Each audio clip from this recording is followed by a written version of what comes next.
nk'umupadiri wabanye na Padiri Chrysanthe Rwasa mu butumwa bwe mu Bufaransa no mu burwayi bwe, ifite ubutumwa bugufi nabonyemo Padiri Chrysanthe Rwasa nk'intumwa ya Kristu, mu misionari n'umuparotini w'indashyikirwa. Yari amaze imyaka 3, amezi 3 n'iminsi 13 muri ubwo butumwa mu Bufaransa, guhera ku itariki ya 3 Nzeri 2022 kugeza ku itariki ya 16 Ukuboza 2025.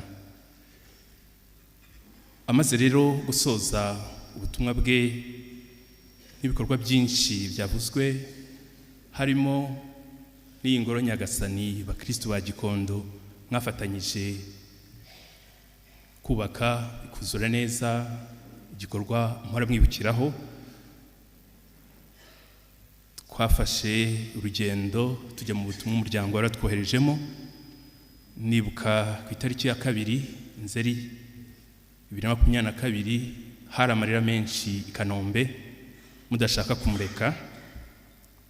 Nuko igihe kiragera turagenda, tugeze mu kibuga naho hari abakristo ba Gikondo baba tujyanye muri VIP, kuko akunda gutebya. Nibwo mubwiye nti dore ndiriye ku munyagasani, turaseka biratinda.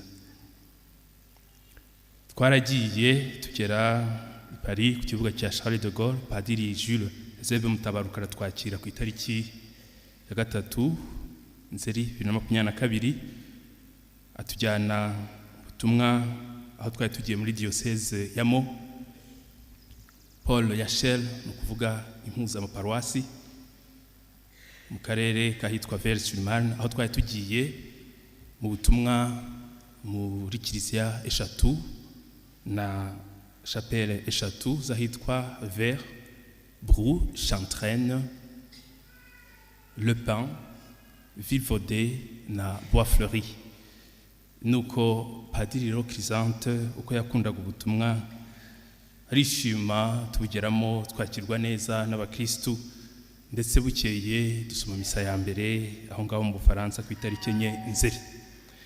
Noneho twakiriwe neza na benshi, harimo communauté ya Montereau y'abaparotini twari dusanze, twakirwa na communauté ya Oni nayo yo mu Bufaransa, ndetse n'abandi bavandimwe baba mu Burayi, kugera ubwo tugiye na Kistinique, aho naho ababikira b'aparotini bakorera ubutumwa. Niho twahuriye na mushikiwe. Ubwo rero biba byiza rwose, turahaba, ndetse n'abavandimwe baradusura, harimo mushikiwe Theodosie. Noneho nuko Padiri Chrysanthe aza kurwara mu mpera za 2022, atangira kuremba, atangira kwifuriza ku bitaro bya Rimondo. Twakoze urwo rugendo kugeza ubwo Padiri Provincial adusuye, nyuma twohereza umuvandimwe Padiri Christian waje mu kwa 8 ku mwaka ukurikiyeho 2023. Hanyuma tubana dutyo muri 2024, araremba rwose, ndetse no gusoma misa biramugora. Abavandimwe baradusuye, turabishima. Reka rero ahangaha mfunagure mbabwire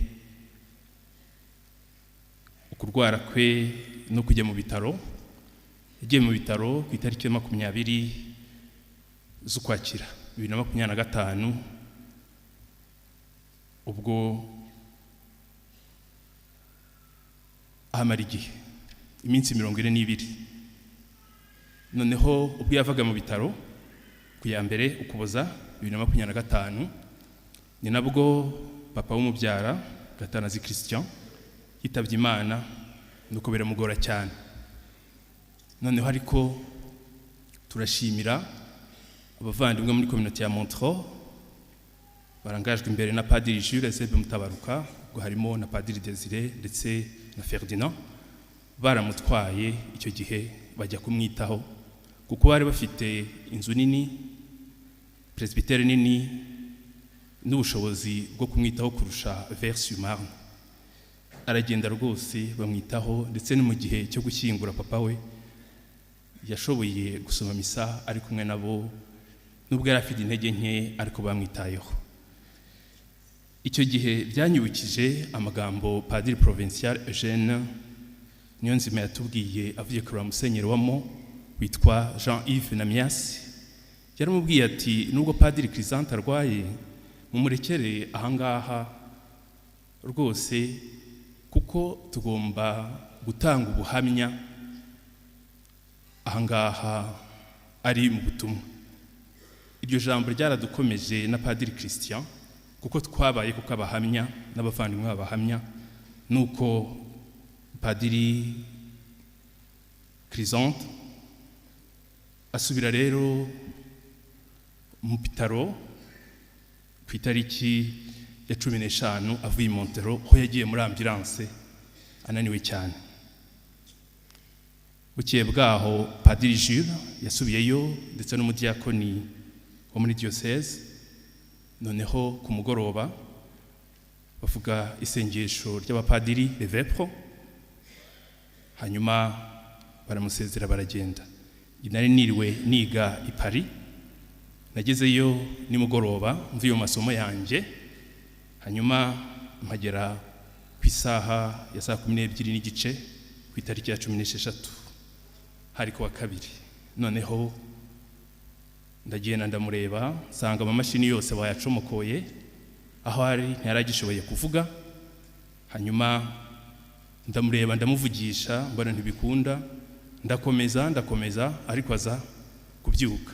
Nari nabibonye ko yagiye muri koma, ariko nenzi ko umuntu uri muri koma ashobora kuvuga, nako ashobora kumva ibyo abandi bakora. Hanyuma aragaruka, arongera aragenda, mvugisha kuri ndayirangiza. Nyirangije namuhaye ugusigwa kw'abarwayi, kubera ko abandi bavuganye nawe vepre. Ndimo kumuha ugusiga kw'abarwayi, ngeze ku biganza yabaye nk'ugaruka kandi yari muri koma, nuko ampereza ibiganza. Ndangije arituriza, musezeraho, menya yuko atashye gitore. Nuko naratashye, mpura n'abakristo bari mu nama, babyumvise barankomeza, baravuga bati umuvandimwe wanyu aragenda. Twabuze ibitotsi, nyuma baraduhamagara turabimenya, hanyuma tubabwira inkuru. Mu ncamake rero, Padiri Crisante yakoreye Nyagasani, atashye gitwari. Uhoraho yihaye namugororere ijuru, amwiyereke iteka, aruhukire mu mahoro. Hari akabyiniriro nari naramuhaye, niyo ncamake y'ubu butumwa. Nge namwise Padiri mukuru wa Gikondo, kubera ko mu Bufaransa hariho bita Curé d'Ars, Mutagatifu Yohani Maria Vianney. Nge namwise Padiri mukuru wa Gikondo, kandi nzahora mbimwita kuko Gikondo yari ifite umwanya udasanzwe mu buzima bwa Padiri Crisante. Murakoze.